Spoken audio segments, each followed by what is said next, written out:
नमस्कार, India news Haryana देख रहे हैं आप। मैं आपके साथ ममता तिवारी। वक्त हो चला है 22 जिले 22 खबर का। शुरुआत रोहतक से करते हैं। रोहतक की नेहरू कॉलोनी के रहने वाले कुमार ने ठेकेदार आजाद सिंह निवासी नेहरू कॉलोनी की तरफ सेक्टर 21, 18, 18A, सेक्टर 5 और 6 में किए गए पानी के पाइपलाइनों के कार्यों में गड़बड़ी और लाखों रुपए की धांधली हरियाणा शहरी विकास प्राधिकरण रोहतक की तरफ से पकड़े जाने पर भी ठेकेदार के खिलाफ कोई उचित कार्रवाई न करने की शिकायत दी थी।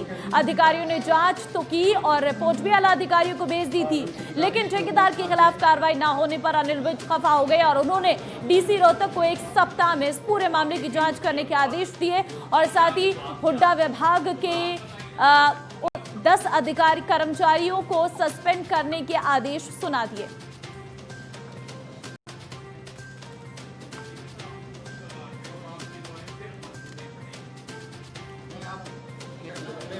अब जो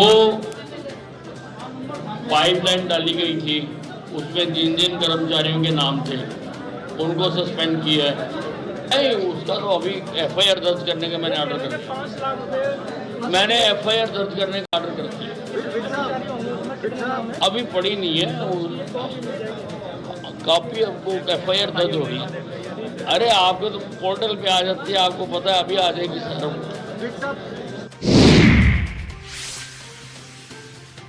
चलिए आगे बढ़ते हैं। नगर निकाय मंत्री कमल गुप्ता ने अंबाला में अधूरे पड़े प्रोजेक्टों का भी निरीक्षण किया। इस दौरान उन्होंने निगम अधिकारियों की मीटिंग ली, जिसमें उन्होंने अधिकारियों को जरूरी दिशा निर्देश दिए।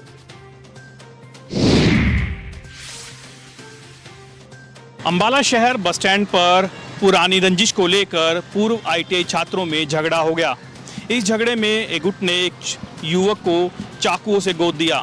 ये पूरा मामला वहां लगे सीसीटीवी में कैद हो गया। सीसीटीवी में साफ देखा जा सकता है कि कुछ युवक एक युवक को बुरी तरह से पीट रहे हैं और उस पर चाकुओं से तबातोड़ वार भी कर रहे हैं। इस मामले में एक्शन लेते हुए अंबाला पुलिस ने 2 युवकों को सीसीटीवी फुटेज के आधार पर पहचान करते हुए गिरफ्तार भी कर लिया है। पुलिस का कहना है कि इन्हें रिमांड पर लेकर इनसे चाकू व हमले करने वाला अन्य हथियारों को बरामद किया जाएगा।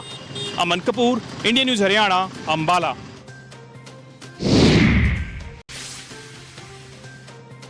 चलिए फिलहाल आगे बढ़ते हैं। रतिया में बीजेपी कार्यकर्ताओं की बैठक का आयोजन हुआ, जिसमें महिला एवं बाल विकास मंत्री कमलेश ढांडा ने शिरकत की। बैठक में निकाय और पंचायती चुनाव को लेकर चर्चा की गई। इस दौरान कमलेश ढांडा ने कार्यकर्ताओं को चुनाव के लिए कमर कसने के निर्देश देते हुए कहा कि पार्टी का कार्यकर्ता पार्टी की रीढ़ की हड्डी होता है।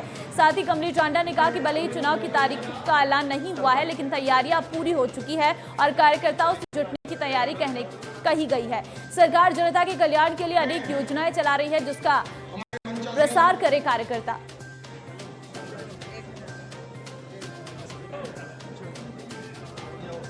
हमारी पार्टी की पूरी तैयारी है। हमारी भारतीय जनता पार्टी हर समय, चाहे छोटा चुनाव है चाहे बड़ा चुनाव है, तो उसकी तैयारी बड़ी जोर शोर से करते हैं और हमारे सभी कार्यकर्ताओं में उत्साह है इसको लेकर। और जहाँ तक भी हमारी पार्टी इसमें सिंबल पर ही चुनाव लड़ेगी। और पलवल के होडल में केंद्रीय राज्य मंत्री कृष्णपाल गुर्जर ने नेशनल हाईवे 19 पर बनने वाले अंडरपास और फ्लाईओवर का निरीक्षण किया। इसके दौरान उनके साथ सड़क एवं परिवहन मंत्री नितिन गडकरी भी टीम के साथ मौजूद रहे। इस दौरान कृष्णपाल गुर्जर ने बदरपुर बॉर्डर से पलवल और होडल के साथ साथ हरियाणा यूपी कॉमन बॉर्डर तक निरीक्षण किया। इस दौरान कृष्णपाल गुर्जर ने कहा कि जो लोग इस हाईवे पर पहले के फ्लाईओवर बने थे उनमें कुछ कमियां रह गई थी। कहीं गांव 2 हिस्सों में बंट गए थे और कहीं स्कूल गांव की दूसरी तरफ रह गए थे। अब की बार उन कमियों को पूरा किया जाएगा।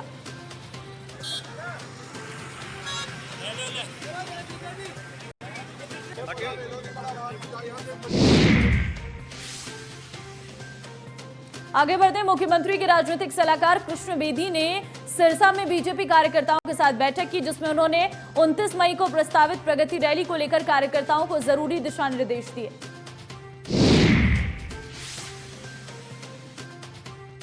हरियाणा के पूर्व मंत्री कृष्ण कुमार बेदी ने कहा कि 29 मई को हरियाणा के सीएम मनोहर लाल खट्टर सिरसा के ओडा में एक रैली को संबोधित करेंगे। उन्होंने दावा किया कि इस रैली में हजारों कार्यकर्ता भी शामिल होंगे। उन्होंने कहा कि इस रैली के जरिए सीएम मनोहर लाल खट्टर सिरसा जिला को कई सौगातें भी देंगे। कृष्ण कुमार बेदी ने कांग्रेस पर तंज कसते हुए कहा कि कांग्रेस अपनी गुटबाजी के कारण पूरे देश भर में सिमट कर रह गई है, जिसके हालात पंजाब में देखने को मिल रहे हैं और वही हालात हरियाणा में भी देखने को मिल रहे हैं। उन्होंने कहा कि अब कांग्रेस के शीर्ष नेतृत्व चिंतन मंथन पर जुट गए हैं, लेकिन कांग्रेस पार्टी अब सिमट कर रह चुकी है। उन्होंने भूपेंद्र सिंह हुड्डा पर पलटवार करते हुए कहा कि भूपेंद्र सिंह हुड्डा के दबाव के कारण ही कांग्रेस हाईकमान हरियाणा में कांग्रेस प्रदेशाध्यक्षों की नियुक्ति करती है। उन्होंने कांग्रेस हाईकमान को नसीहत देते हुए कहा कि हरियाणा में कांग्रेस प्रदेशाध्यक्षों को बदलने की बजाय भूपेंद्र सिंह हुड्डा को ही बदला जाए तो कांग्रेस की स्थिति अच्छी हो सकती है। पूर्व मंत्री कृष्ण कुमार बेदी ने निकाय चुनावों पर प्रतिक्रिया देते हुए कहा कि भाजपा पार्टी निकाय चुनाव को लेकर पूरी तरह से तैयार है और सिंबल पर चुनाव नहीं लड़ने का फैसला भी किया है। उन्होंने कहा कि गठबंधन उम्मीदवार के तौर पर फैसला भी संगठन करेगा। सिरसा से विजय कुमार, इंडिया न्यूज़ हरियाणा। चलिए आगे बढ़ते हैं। करनाल के असल गांव बिजली के हाईटेंशन टावर को किसानों में नाराजगी है, जिसको लेकर जिला उपायुक्त ने कहा कि किसान संगठनों के साथ प्रशासन की बैठकें जारी हैं, जल्द समस्या का समाधान किया जाएगा।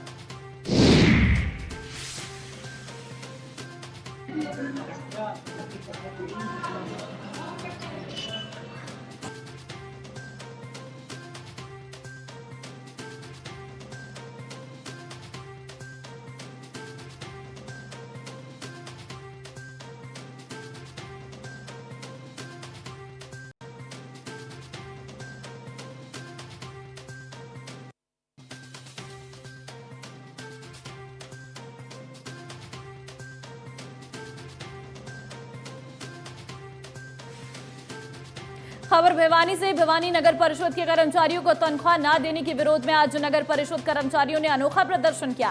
कर्मचारियों ने शहर से कूड़ा तो उठाया, लेकिन बाद में उसे नगर परिषद के कार्यालय में फेंक दिया। उनका कहना था कि अधिकारियों की लापरवाही के कारण उन्हें 2 महीने से वेतन नहीं दिया जा रहा है। उन्होंने ये भी कहा कि ये महीने बच्चों के स्कूल के दाखिले का समय होता है।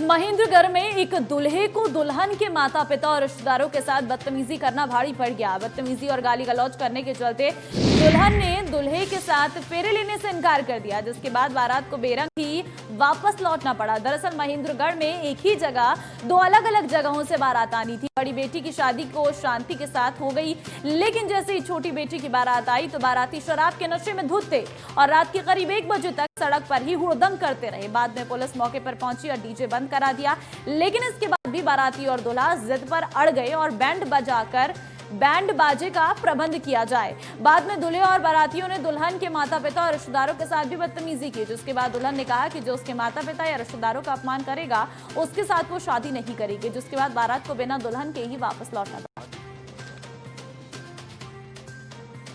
मैं यहाँ पे मेरी मौसी की लड़की की शादी थी, तो वहाँ कल बारात आई धर्मशाला में, रोहिला धर्मशाला थी कोका बंगड़ी में।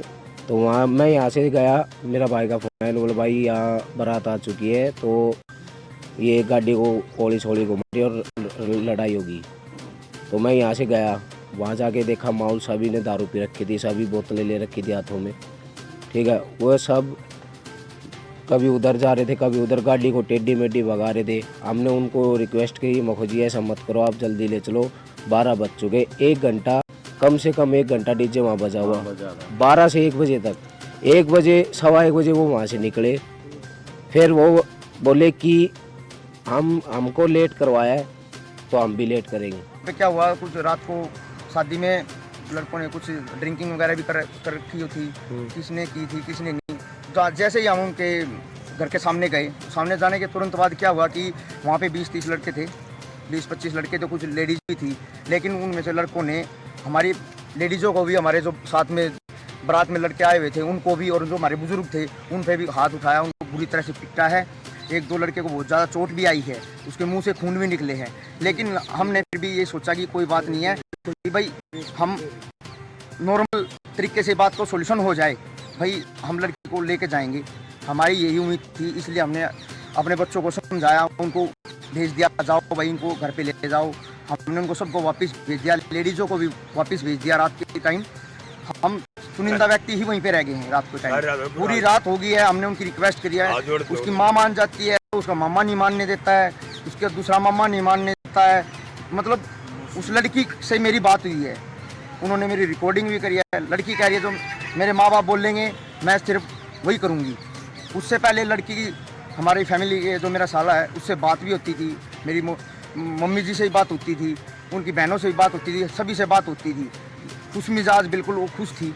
लेकिन अब उनके परिवार के साथ झगड़ा होने के कारण वो भी उन्होंने उसको भर दिया कि हम तुम्हारे साथ नहीं होंगे अगर तुम उनके खिलाफ नहीं बोलोगे तो सर हमारा यहाँ पे इस शहर के अंदर कोई जानकार नहीं है, ना हमारा किसी से कोई यहाँ लेना देना, ना हम यहाँ झगड़ा करने आए। हम चाहते हैं कि हमारा सॉल्यूशन होए, या तो हमारे साथ लड़की को भेज दिया जाए या हमारा किसी भी तरह से हमारा निपटारा किया जाए। चलिए आगे बढ़ते हैं। पंचकुला में आईजी होमगार्ड हेमंत कलसन एक बार फिर विवादों में है। हेमंत कलसन का एक वीडियो सामने आया है जिसमें हेमंत कलसन एक विकलांग दुकानदार के साथ मारपीट करते हुए नजर आ रही हैं। बताया जा रहा है कि किसी बात को लेकर हुए विवाद के बाद आईजी हेमंत कलसन ने दुकान में घुसकर विकलांग के साथ मारपीट की और उसका सामान भी फेंक दिया। पीड़ित ने आरोप लगाया कि अब उसने पुलिस को शिकायत दी तो पुलिस थाने में उसे धमकाया गया। साथ ही पुलिस ने उसके शिकायत पर कार्रवाई नहीं की है।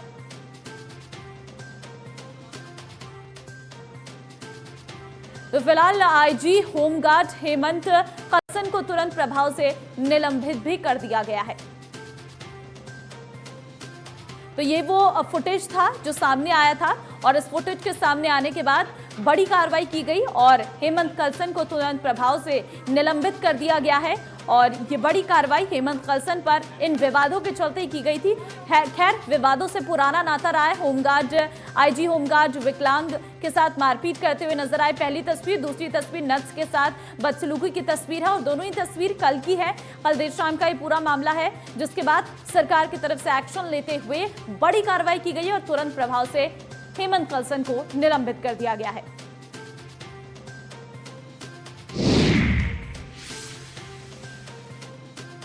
चलिए आगे बढ़ते। फरीदाबाद के हनुमान नगर में एक बेटे ने कैंची से गोदकर मां बाप की बेरहमी से हत्या कर दी। माता पिता की हत्या के बाद पुलिस जांच में जुट गई है।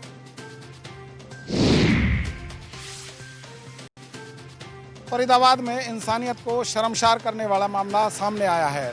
एक कलयुगी बेटे ने अपने माता पिता की केवल इसलिए हत्या कर दी क्योंकि वो उसको नशे के लिए पैसे नहीं दे रहे थे। इसी के चलते उसने कैंची से अपने माता पिता को बुरी तरह से गोद डाला और उसकी निर्मम हत्या कर दी। पुलिस ने आरोपी के खिलाफ हत्या का मुकदमा दर्ज करके आगे की कार्रवाई शुरू कर दी है। वहीं पुलिस आरोपी की तलाश कर रही है, लेकिन अभी तक भी आरोपी पुलिस गिरफ्त से बाहर बताया जा रहा है। फरीदाबाद से इंडिया न्यूज़ के लिए राजेंद्र दहिया।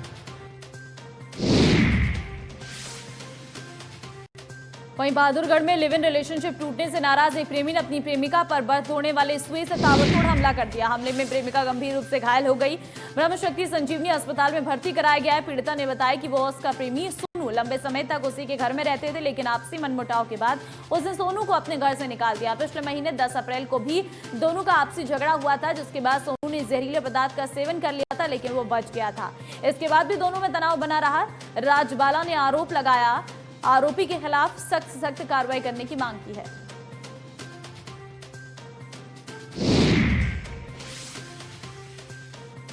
मार्केट में जी तो वो मेरी शॉप के अंदर आया।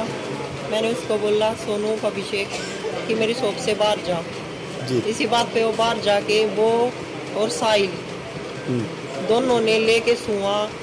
कितने मुझे नहीं पता मुझे कितने सुए मारे हैं और कितने नहीं। पहले की रंजिश सर यही है कि हम दोनों रहते थे, जी ठीक है, और मैंने इसको अपने घर से निकाल दिया था।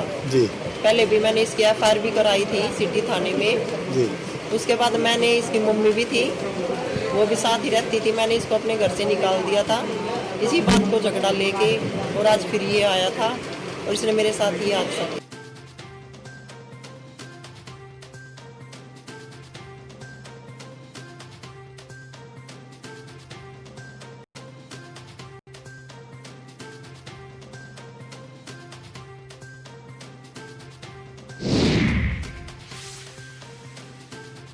चलिए आगे बढ़ते हैं। गुरुग्राम पुलिस ने लॉरेंस बिश्नोई के 2 कुख्यात गुर्गों को गिरफ्तार करने में कामयाबी हासिल की है। पुलिस ने दोनों ही बदमाशों को अवैध हथियारों के साथ गिरफ्तार किया है। पुलिस काफी समय से दोनों की तलाश कर रही थी और प्रदेश के सीआईए क्राइम टीम ने गोपनीय सूचना के आधार पर आरोपियों को गिरफ्तार किया गया है। जसप्रीत और रोबिन नाम के दोनों आरोपी लॉरेंस बिश्नोई गैंग के लिए काम करते थे। दोनों आरोपी गुरुग्राम समेत दिल्ली एनसीआर में कई बड़ी वारदातों को अंजाम दे चुके हैं। पुलिस ने दोनों आरोपियों से 2 माउचर और जिंदा कारतूस बरामद किया। साइबर सिटी में दोनों आरोपी किसी बड़ी वारदात को अंजाम देने की योजना बना रहे थे। उसी के चलते गुरुग्राम में छिपे हुए थे। आरोपियों पर अवैध वसूली और हत्या समेत मारपीट के कई मुकदमे दर्ज है। वहीं पुलिस अब दोनों आरोपियों को रिमांड पर लेकर पूछताछ कर रही है। सूचना के अनुसार 2 लोगों को अलग अलग जगह से गिरफ्तार किया है। ये दोनों ही गंगानगर के रहने वाले हैं, राजस्थान के, और लॉरेंस बिश्नोई गैंग के गुर्गे हैं और ये अवैध हथियारों के साथ यहाँ गुड़गांव में ये रह रहे थे और इनके कब्जे से 2 पिस्टल व कुछ जिंदा कारतूस इनसे हमने बरामद किए हैं। और इनकी पूछताछ पे ये भी पता चला है कि इनके खिलाफ हत्या के प्रयास, लड़ाई झगड़ा, अवैध हथियार के पहले भी मुकदमे हैं, जिसके संबंध में हम राजस्थान पुलिस को भी अवगत करा रहे हैं और इसमें आगे की कार्रवाई की जा रही है।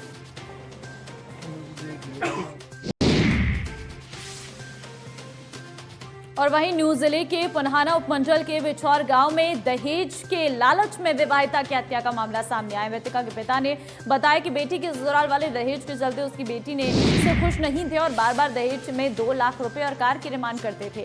कई बार पंचायत के माध्यम से बेटी के ससुराल वालों को समझाया, लेकिन आरोपी दहेज की डिमांड पर अड़े रहे, जिसके बाद उन्होंने उनकी बेटी की हत्या कर दी। मृतका के पिता की शिकायत पर पुलिस ने ससुराल पक्ष के 4 लोगों के खिलाफ दहेज और हत्या का मामला दर्ज किया है। 2 साल पहले सर शादी हुई थी। लड़की का नाम अमजीदा था, मामा की लड़की थी मेरी। तो उसी शुरुआत से इस लड़की को परेशान करते आ रहे थे वो लोग। कई बार इसमें पंचायती तौर पे बिरादरी, और कल भी इन्होंने लड़की को मारा कूटा था। तो लड़की का जो ससुर उसका मेरे पास फोन गया था, मैं उत्तराखंड गया हुआ था, पहले लड़की को मार रहे कूट रहे, आप आ जाओ, मैं मुझे कल तक का टाइम दे दो, मैं कल पहुंच जाऊंगा, रात में पहुंच जाऊंगा। लेकिन मेरे पहुंचने से पहले लड़की को मार दिया गया था। मेरे पास शाम को 7 बजे फोन आया कि भाई वो लड़की डेथ हो चुकी है। इसमें 4 लोग इन्वॉल्व हैं। 2 लड़की के जेठ है, एक जेठानी है और उसका हस्बैंड है लड़की का। मैं प्रशासन से यही मांग करता हूँ कि इसमें न्याय मिले।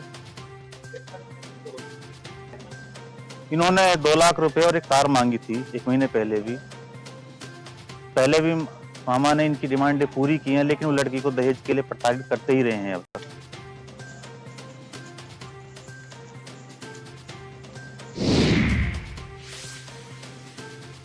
और वहीं सोनीपत के नेशनल हाईवे 44 पर तेज रफ्तार का कहर देखने को मिला, जहां एक स्कूल बस और ट्रक की भिड़ंत हो गई। हादसे में 12 स्कूली बच्चों को चोटें आई हैं। सोनीपत के NH 44 पर एक निजी स्कूल की बस रोंग साइड से स्कूल में एंट्री कर रही थी, जहां सामने से आ रहे एक ट्रक ने उसमें टक्कर मार दी, जहां मौके पर बच्चे बाल बच्चे हैं। और हालांकि पूरे मसले में 12 बच्चे घायल हो गए हैं। 6 बच्चे गंभीर रूप से घायल होने की वजह से उनका निजी हॉस्पिटल में इलाज चल रहा है। फिलहाल पुलिस पूरे मसले में लेकर इन्वेस्टिगेशन कर रही है और पुलिस ने कहा है कि पूरे मसले में जो भी तथ्य सामने आएंगे कार्रवाई की जाएगी। और फिलहाल ड्राइवर कंडक्टर को गिरफ्तार कर लिया गया है और पूरे मसले को लेकर पुलिस इन्वेस्टिगेशन कर रही है, क्योंकि ड्राइवर की लापरवाही के चलते रोंग साइड से स्कूल में एंट्री की जा रही थी, जिसके कारण ये एक बड़ा हादसा घटित हो सकता था। हालांकि बच्चे अब सुरक्षित हैं, लेकिन 6 बच्चों का इलाज निजी हॉस्पिटल में चल रहा है। सोनीपत से इंडिया न्यूज़ हरियाणा के लिए राम सिंह मार।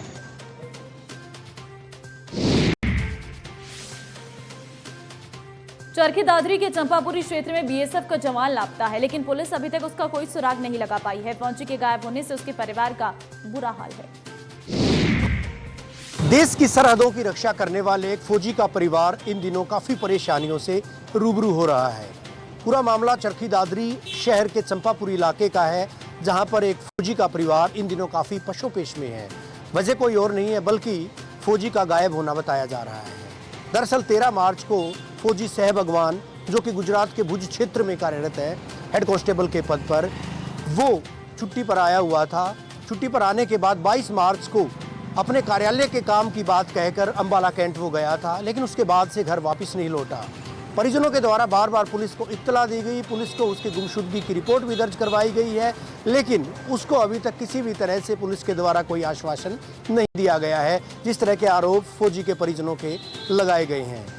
फौजी की पत्नी व बच्चों का सीधे तौर पर कहना है कि इस मामले में 14 अप्रैल को गुमशुदगी की रिपोर्ट पुलिस के द्वारा दर्ज की गई है, लेकिन फिलहाल कोई कार्रवाई अमल में नहीं लाई गई है। वहीं दादरी पुलिस के अधिकारियों की बात करें तो उनका कहना है कि मामले में गुमशुदगी की रिपोर्ट दर्ज कर ली गई है और जांच की जा रही है कि फौजी के खाते से पैसे कहां से निकले थे या कोई और वजह इसके पीछे थी, फौजी किस तरह से गुमशुदा हुआ है। वहीं दूसरी ओर फौजी की पत्नी व उसके बच्चों का कहना है कि पुलिस की तरफ से, अगर दादरी पुलिस की बात करें, इस मामले में अभी तक किसी भी तरह से कोई सकारात्मक आश्वासन नहीं दिया गया है। बहरहाल आखिर ये माजरा क्या है ये तो पुलिस जानती है या परिजन जानते हैं, लेकिन इतना जरूर है जिस तरह की जानकारी मुहैया हो पाई उसके मुताबिक फौजी के परिजन इन दिनों काफ़ी आहत है, इन दिनों काफ़ी परेशान हैं। चरखी दादरी से सहयोगी अनिल लहरी, वीडियो जर्नलिस्ट सुमित अवस्थी के साथ रवि जांगड़ा, इंडिया न्यूज। और चलिए फिलहाल खबरों बस इतना ही, बाकी अन्य खबरों के लिए आप बने रहिए हमारे साथ। नमस्कार।